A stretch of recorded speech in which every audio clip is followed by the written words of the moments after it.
ವಿರಾಟ್ ಕೊಹ್ಲಿ ಅವರು ಬಂದ್ರು, 52ನೇ ODI ಶತಕ ಹೊಡೆದ್ರು. ಭಾರತ 17 ರನ್ಗಳಿಂದ ಸೌತ್ ಆಫ್ರಿಕಾ ವಿರುದ್ಧ ಮೊದಲ ODI ವಿನ್ ಆಯಿತು. ನಮಸ್ಕಾರ ಎಲ್ಲರಿಗೆ, ಜನಾರ್ದನ್ ಸರ್ ಮಾತಾಡ್ತಾ ಇರೋದು. ಕುಶಲವೇ, ಕ್ಷೇಮವೇ, ಸೌಖ್ಯವೇ. Welcome back to Ganesh Karanth cricket talks YouTube channel. ನಾವು ನಗ್ತಾ ಹೇಳಿದಷ್ಟು ನಗು ಮ್ಯಾಚ್ ನೋಡಿದಾಗ ಇರಲಿಲ್ಲ. ಕೊನೆಗೆ ಒಂದು ಇವರು ODI 100 ಹೊಡೆದ ಸಹ ವೇಸ್ಟ್ ಆಯ್ತು ಅಂತ ಕಾಣ್ತದೆ ಅಂತ ಅಂದ್ಕೊಳ್ಳುವಷ್ಟು ಟೆನ್ಷನ್ ಆಗಿತ್ತು. ಅಬ್ಬಾ ಅಂತೂ ವಿನ್ ಆಯಿತು ಭಾರತ. ಯಾಕಂತಂದ್ರೆ ಏನು ಚೇಸ್ ಟೈಮಲ್ಲಿ ಸೌತ್ ಆಫ್ರಿಕಾದ 3 ವಿಕೆಟ್ ಧಡಾರ್ ಅಂತ ಹೋದಾಗ ಫೈಟೇ ಇಲ್ಲ ಅಂತ ಅಂದ್ಕೊಂಡ್ರೆ ಕೊನೆಗೆ ಈ ರೇಂಜ್ಗೆ ಫೈಟ್ ಕೊಡಬೇಡಿ, ಸಾರಿ ನಿಮ್ಮನ್ನು ನಾವು ತುಂಬ ಅಂಡರ್ ಎಸ್ಟಿಮೇಟ್ ಮಾಡಿದೆವು ಅನ್ನುವಷ್ಟು ಫೈಟ್ ಕೊಟ್ಟರು. ಹ್ಯಾಟ್ಸ್ ಆಫ್, ಒಳ್ಳೆ ಫೈಟ್. ಬಟ್ ನಮಗೆ ಭಾರತ ವಿನ್ ಆಯಿತು. ಇವತ್ತು ನಾವೇನು ಕಾತರದಿಂದ ಕಾಯ್ತಾ ಇದ್ದೇವೆ. ಓಕೆ, ರೋಹಿತ್ ಶರ್ಮಾ ಮತ್ತು ಏನು ವಿರಾಟ್ ಕೊಹ್ಲಿ ಅವರು ವಾಪಸ್ ಆತಿ ODI ಕ್ರಿಕೆಟ್ಗೆ. ಅಂದರೆ ಆಬ್ವಿಯಸ್ಲಿ ODI ಕ್ರಿಕೆಟ್ ಆಡ್ತಾ ಇದ್ದಾರೆ, ಬಟ್ ಟೆಸ್ಟಲ್ಲೆಲ್ಲ ಇರಲಿಲ್ಲ ಅಲ್ಲ. ODI ಕ್ರಿಕೆಟ್ ಈ ದಿಗ್ಗಜರ ಫಾರ್ಮ್ಯಾಟ್, ಇವರಿಬ್ಬರು ಆ ಒಂದು ODI ಫಾರ್ಮ್ಯಾಟಲ್ಲಿ ದಿಗ್ಗಜರು, ಎತ್ತಿದ ಕೈ ಇವರಿಗೆ ಈ ಫಾರ್ಮ್ಯಾಟ್. ಮತ್ತೆ ಪುನಃ ಅದೇ ಫಾರ್ಮು ಏನು ODI ಆಸ್ಟ್ರೇಲಿಯಾ ವಿರುದ್ಧದ 3ನೇ ODIಯಲ್ಲಿ ರೋಹಿತ್ ಶರ್ಮಾ ಅವರು ನಾಟ್ಔಟ್ 100 ಹೊಡೆದಿದ್ರು, ಹಾಗೆ ಇವರು ನಾಟ್ಔಟ್ 50+ ಹೊಡೆದಿದ್ರಲ್ಲ ವಿರಾಟ್ ಕೊಹ್ಲಿ ಅವರು. ಅದೇ ಫಾರ್ಮನ್ನು ಕಂಟಿನ್ಯೂ ಮಾಡಿಕೊಂಡು ಬಂದರು ಇವತ್ತಿನ ಮ್ಯಾಚಲ್ಲಿ. ಸತತ 19ನೇ ಸಲ ಟಾಸ್ ಸೋತದ್ದು ಭಾರತ. ಲಾಸ್ಟ್ ಯಾವಾಗ ಟಾಸ್ ಸೋಲಿಕ್ಕೆ ಫಸ್ಟ್ ಸೋತದ್ದು ಯಾವತ್ತು ಅಂತಂದರೆ 2023 ODI ಫೈನಲಲ್ಲಿ ಟಾಸ್ ಸೋತರು. ಅಲ್ಲಿಂದ ಟಾಸ್ ಸೋತವರು ಟಾಸ್ ವಿನ್ ಆಗೇ ಇಲ್ಲಂತೆ, ಸೋಲ್ತಾನೇ ಬರ್ತಾ ಇದ್ದಾರೆ. 19 ODI ಅಂತೆಲ್ಲ ನೋಡಿದಾಗ ಕ್ರಿಕ್ ಬಸ್ಸಲ್ಲಿ 19 ಟಾಸ್ ಸತತವಾಗಿ ಸೋತರು. ಸೊ ಫಸ್ಟ್ ಬ್ಯಾಟಿಂಗಿಗೆ ಇಳಿಸಲ್ಪಟ್ಟರು ರಾಂಚಿಯ ಒಂದು ಈ ಪಿಚ್ಚಲ್ಲಿ. ಬ್ಯಾಟಿಂಗ್ ಪಿಚ್ ಏನು ಇವತ್ತು ಪ್ಲೇಯಿಂಗ್ ಎಲೆವನಲ್ಲಿ ಸಿಕ್ಕಾಪಟ್ಟೆ ನನಗೆ ಕನ್ಫ್ಯೂಷನ್ ಆಯಿತು. ಈ ರೇಂಜ್ಗೆ ನಾನು ಕೂಡ ಎಕ್ಸ್ಪೆಕ್ಟ್ ಮಾಡಲಿಲ್ಲಲ್ಲ ಅಂತ. ಯಾಕಂದರೆ ಋತುರಾಜ್ ಗಾಯಕ್ವಾಡ್ ಅವರಿಗೆ ನಂಬರ್ 4ಅಲ್ಲಿ ಚಾನ್ಸ್ ಸಿಗ್ತದೆ ಅಂತ ನಾನು ಅಂದ್ಕೊಂಡಿರಲ್ಲ. ನಂಬರ್ 4ಅಲ್ಲಿ ಋತುರಾಜ್ ಗಾಯಕ್ವಾಡ್, ನಂಬರ್ 5ಅಲ್ಲಿ ಸುಂದರ್, ಅದಾದಮೇಲೆ ಇವರು ಕ್ಯಾಪ್ಟನ್ KL ರಾಹುಲ್ ಅವರು ಬಂದರು. ಪಂತ್ ಅವರಿಗೆ ಚಾನ್ಸ್ ಸಿಗಲಿಲ್ಲ. ಅದಾದಮೇಲೆ ಜಡೇಜಾ. ಸೊ ವಿಚಿತ್ರ ಎಕ್ಸ್ಪೆರಿಮೆಂಟ್ ನಡೀತಾ ಉಂಟು. ಸುಂದರ್ ಅವರ ಬ್ಯಾಟಿಂಗ್ ಆರ್ಡರ್ ನನಗೆ I feel bad for him. ದಿನಕ್ಕೊಂದೊಂದು ಬ್ಯಾಟಿಂಗ್ ಆರ್ಡರ್ ತಗೋ, ಹೀಗೆ ಈಗ ಕಾಯಿನ್ ಹಾಕೋದಂತ ಹೆಡ್ ಇವತ್ತು ಈ ಪ್ಲೇಸಲ್ಲಿ ಆಡು, ಟೇಲ್ಸ್ ಬಂದರೆ 8ನೇ ಪ್ಲೇಸಲ್ಲಿ ಆಡು, ಆ ಥರ ಇರ್ಬೋದು. ಬಟ್ ಎನಿವೇಸ್ 18 ರನ್ ಹೊಡೆದು ಏನು ಜಯಸ್ವಾಲ್ ಅವರು ಔಟ್ ಆದರು. ಒಳ್ಳೆ ಬಾಲು ಬರ್ಗರ್ ಅವರಿದು. ಒಂದು ಏನು ಟೆಸ್ಟ್ ಲೈನ್ ಆ್ಯಂಡ್ ಲೆಂತಲ್ಲಿ ಜಸ್ಟ್ ಔಟ್ಸೈಡ್ ಆಫ್ ಹಾಕಿದ್ರು, ಕೀಪರ್ ಕ್ಯಾಚ್ ಕೊಟ್ಟು ಔಟ್ ಆದರು. ಅದಾದ ಮೇಲೆ ಆಟ ಕೊಹ್ಲಿ ಮತ್ತು ವಿರಾಟ್ ಕೊಹ್ಲಿ ಅವ್ರದ್ದು super duper. Especially Virat Kohli ಅವರು ಪವರ್ ಪ್ಲೇಲೆಲ್ಲ 6 ಹೊಡಿತಿದ್ದಾಗ ಇವತ್ತು ಸೂರ್ಯ ಯಾವ ಬದಿಗೆ ಮಾರ್ರೆ, ಇವತ್ತು ಉದಯಿಸಿದ್ದು ಅಂತ ಅನಿಸುವಷ್ಟು ಅಗ್ರೆಸಿವ್ ಆಟ. ರೋಹಿತ್ ಶರ್ಮಾ ಅವರಕ್ಕಿಂತ ಸಹ ಅಗ್ರೆಸಿವ್ ಆಟ ವಿರಾಟ್ ಕೊಹ್ಲಿ ಅವರದ್ದಿತ್ತು ಪವರ್ ಪ್ಲೇಯಲ್ಲಿ. ಆ್ಯಂಡ್ ಒಂದು ಜೀವದಾನ ಸಿಕ್ಕಿತ್ತು ರೋಹಿತ್ ಶರ್ಮಾ ಅವರಿಗೆ. ಅದೊಂದು ಥ್ಯಾಂಕ್ಸ್, ಜಾರ್ಸಿ ಅವರಿಗೆ ಥ್ಯಾಂಕ್ಸ್ ಹೇಳಲೇಬೇಕು. ಯಾಕಂತಂದರೆ ಆವಾಗ ಸಿಂಗಲ್ ಡಿಜಿಟಲ್ ಇದೆ, 3 ರನ್ನಲ್ಲೇನೇ ಇದ್ದರು.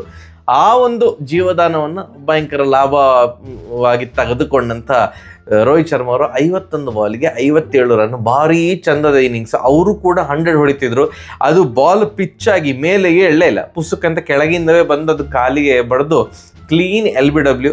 ರಿವ್ಯೂ ಕೂಡ ತಗೊಳ್ಳಿಲ್ಲ, ಅಷ್ಟು ಡೆಡ್ ಪ್ಲಂಬ್ ಪಿಚ್, ಅಂದರೆ ಬೌನ್ಸೇ ಆಗಲಿಲ್ಲ. So very unlucky dismissal. But ಆ ಕಡೆಯಿಂದ ವಿರಾಟ್ ಕೊಹ್ಲಿ ಅವರು ಒಟ್ಟು 7 6 ಹೊಡೆದಿದ್ದಾರೆ ವಿರಾಟ್ ಕೊಹ್ಲಿ ಅವರು. ಶಾಕ್, ಇಷ್ಟು 6 ಹೊಡೆದದ್ದು ನಾನು ಇತ್ತೀಚಿನ ವರ್ಷಗಳಲ್ಲಿ ನೋಡಲಿಲ್ಲ. ವಿರಾಟ್ ಕೊಹ್ಲಿ ಅವರು ODI ಇನ್ನಿಂಗ್ಸಲ್ಲಿ ಇಷ್ಟು 6 ಹೊಡೆದದ್ದು ಭಾರಿ ಖುಷಿ ಆಯಿತು. 11 4 7 6. ಯಾವಾಗ ರೋಹಿತ್ ಶರ್ಮಾ ಅವರು ಔಟ್ ಆದರು ಆಗ ಋತುರಾಜ್ ಗಾಯಕ್ವಾಡ್ ಅವರು ಬಂದರು, ಮತ್ತು ಅದಾದಮೇಲೆ ಸುಂದರ್ ಅವರು ಬಂದರು. ಇಬ್ಬರೂ ಕೂಡ ಸ್ಟ್ರೈಕ್ ರೊಟೇಟ್ ಮಾಡಲಿಕ್ಕೆ ಒಂದು ಒದ್ದಾಡಿದ್ರು.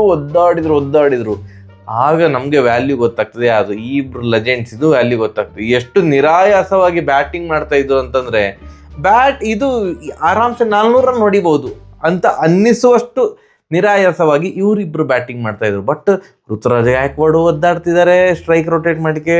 ಅವರು 14 ಬಾಲ್ಗೆ 8 ರನ್ ಹೊಡೆದು ಔಟ್ ಆದರು. ಅದಾದಮೇಲೆ ಸುಂದರ್ ಅವರು ಬಂದರು, ಒಂದು 6 ಹೊಡೆದ್ರೆ ಹೇಗೆ ಅಪ್ಪರ್ ಕಟ್ಟಲ್ಲಿ. ಬಟ್ ಸ್ಟಿಲ್ 19 ಬಾಲಿಗೆ 13 ರನ್ ಹೊಡೆದು ಅವರು ಔಟ್ ಆದರು. ಅದಾದಮೇಲೆ ರಾಹುಲ್ ಅವರು ಬಂದರು.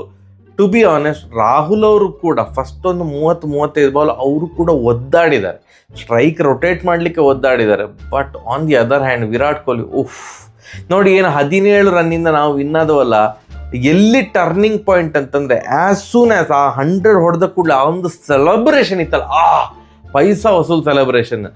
ಇತ್ತೀಚಿನ ವರ್ಷಗಳಲ್ಲಿ ತುಂಬ ಸೋಬರ್ ಆಗಿ ಇರ್ತಾ ಇದ್ರು, ಸೆಲೆಬ್ರೇಷನ್ ಎಲ್ಲ ಕಡಿಮೆ ಇರ್ತಾ ಇತ್ತು. ಬಟ್ ಅದು ಏನೋ ಒಂದು ಇವತ್ತು ಅವ್ರು 100 ಹೊಡೆದಕೊಳ್ಳಿ ನಮಗೂ ಒಂದು ಅನ್ನಿಸ್ತಾ ಇತ್ತು, ಇವತ್ತು ಏನೋ ಸೆಲೆಬ್ರೇಟ್ ಮಾಡ್ಬೋದು ಜೋರಾಗಿ ಅಂತ. ಎಲ್ಲ ಒಂದು ಹತಾಶೆ, ಸಿಟ್ಟು ಗಿಟ್ಟು ಎಲ್ಲ ಹೊರಗಡೆ ಬಂತ ಅಂತ, ಇದು ನನ್ನ ಪವರ್, ಇದು ನನ್ನ ಕದರ್ ಅಂತ ಹೇಳುವಂಥ ಒಂದು ಸೆಲೆಬ್ರೇಷನ್ ಇತ್ತು. ಆ ಒಂದು ಜಂಪ್ ಮಾಡಿ ಒಂದು ಸೆಲೆಬ್ರೇಷನ್ ಇದೆಯಲ್ಲ, ಆಹಾ ಸೂಪರ್. 100 ಹೊಡೆದದ್ದು. ನೆಕ್ಸ್ಟ್ 9 ಬಾಲಲ್ಲಿ 29 ರನ್ ಚಚ್ಚಿದ್ರು. ಅದೇ major turning point. Sudden gear shift ಮಾಡಿದ್ರಲ್ಲ, ಸೊ ಆ ಗೇರ್ ಶಿಫ್ಟ್ ಮಾಡಿದಕ್ಕೆ ಇವತ್ತು 17 ರನ್ನಿಂದ ವಿನ್ ಅದು. ಇಲ್ಲ ಇದ್ರೆ ಇನ್ನೂ ಸಹ ಕ್ಲೋಸ್ ಆಗ್ತಾ ಇತ್ತು. ಅಫ್ಕೋರ್ಸ್ ಸೌತ್ ಆಫ್ರಿಕಾ 23, 24 ಏನೋ ಎಕ್ಸ್ಟ್ರಾಸ್ ಹಾಕಿದ್ದಾರೆ, ನಾವು 5 ಹಾಕಿರೋದು.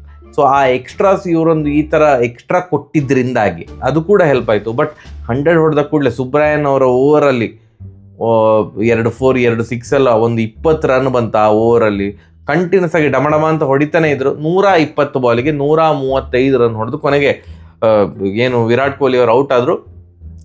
ಏನು ರಾಹುಲ್ ಅವರು ಒಂದು ಚೂರು ಸ್ಟಾರ್ಟಿಂಗಲ್ಲಿ ಒದ್ದಾಡ್ತಿದ್ರಲ್ಲ, ಬಟ್ ಅಟ್ ದ ಎಂಡ್ 56 ಬಾಲಿಗೆ 60 ರನ್, ಅಂದರೆ ರನ್ನ ಬಾಲ್ಗಿಂತನೂ ಒಂದು 4 ಜಾಸ್ತಿ ಹೊಡೆದು ಔಟ್ ಆದರು.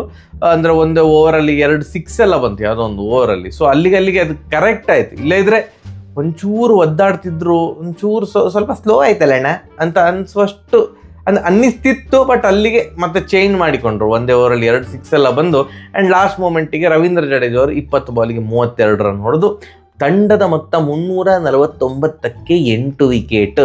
ಇದು ಬೇಜಾನ್ ಸಾಕು ಮಾರ್ರೆ ಅಂತ ನಾವೆಲ್ಲ ಅಂದ್ಕೊಂಡದ್ದು. ಆ್ಯಂಡ್ ಅವರದ್ದು ಏನು ಆರಂಭ ಏನಿತ್ತು, ಸೌತ್ ಆಫ್ರಿಕಾದ ಚೇಸ್ ಆರಂಭ ಆದಾಗ ಏನು ಹರ್ಷಿತ್ ರಾಣಾ ಅವರು ಒಂದೇ ಓವರಲ್ಲಿ, ಅವರ ಮೊದಲ ಓವರಲ್ಲಿ ಡಮ್ ಅಂತ 2 ವಿಕೆಟ್ ತೆಗೆದ್ರು. ರಿಕಲ್ಟನ್ನು ಫಸ್ಟ್ ಬಾಲಿಗೆ ಡಕ್ಔಟು, ಡಿಕಾಕು 2 ಬಾಲಿಗೆ ಡಕ್ಔಟು. ಸೊ ಇದು ಒಂದೇ ಓವರಲ್ಲಿ 2 ವಿಕೆಟ್ ತೆಗೆದ್ರು. ಅದಾದಮೇಲೆ ಹರ್ಷದೀಪ್ ಸಿಂಗ್ ಮಾರ್ಕ್ರಮ್ ಅವ್ರದ್ದು ವಿಕೆಟ್ ತೆಗೆದ್ರು. 15 ಬಾಲಿಗೆ 7 ರನ್ ಹೊಡೆದು ಅವರು ಔಟ್ ಆದರು.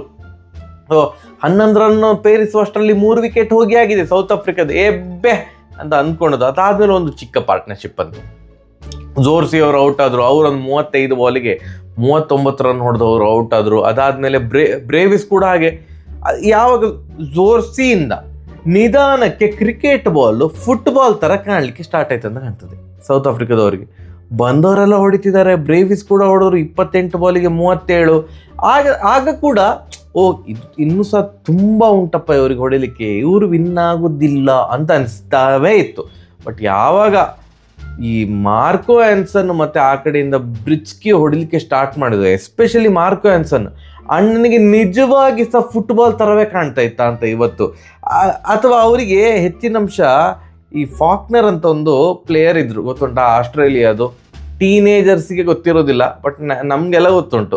ಈ 2013 ಅದು ಯಾವ ವರ್ಷದ ಸೀರೀಸ್ ಅಂತ ನೆನಪು. ಇದು ಭಯಂಕರ ಸೀರೀಸ್, 5 ಮ್ಯಾಚಿದು ODI series, peak level. 5 match ಅಂದ್ಕೊಳ್ತೇನೆ. ಅಯ್ಯೋ, ಜಾರ್ಜ್ ಬೇಲಿ ಮತ್ತು ಫಾಕ್ನರ್ ಎಂತ ಚಚ್ತಾ ಇದ್ರು ಅಂತಂದರೆ, ಅಫ್ಕೋರ್ಸ್ ಭಾರತ ಆ ಸೀರೀಸ್ ವಿನ್ ಆಯಿತು.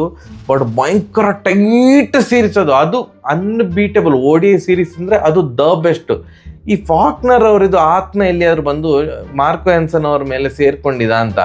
ಇಂಡಿಯಾ ಅಗೇನ್ಸ್ಟ್ ಎಂತ ಆಡೋದು ಮಾರೆ, ಟೆಸ್ಟಲ್ಲಿ ಸಹ ಹಾಗೆ ಆಯಿತಾ, ದಡಬಡ ಅಂತ ಹೊಡೆದ್ರು. ಇಲ್ಲಿ ಸಹ ಹಾಗೆ 40 ಬಾಲಿಗೆ 39 ಬಾಲಿಗೆ 70 ರನ್. ಅಯ್ಯೋ, ಯಾವುದು ಕೂಡ ಅಲಕ್ ಬುಲಕ್ ಶಾಟ್ ಇಲ್ಲ, ಯಾವುದು ಕೂಡ ಫ್ಲೂಕ್ ಶಾಟ್ ಇಲ್ಲ, ಒಟ್ಟಾರೆ ಬೀಸಿದ್ದಿಲ್ಲ.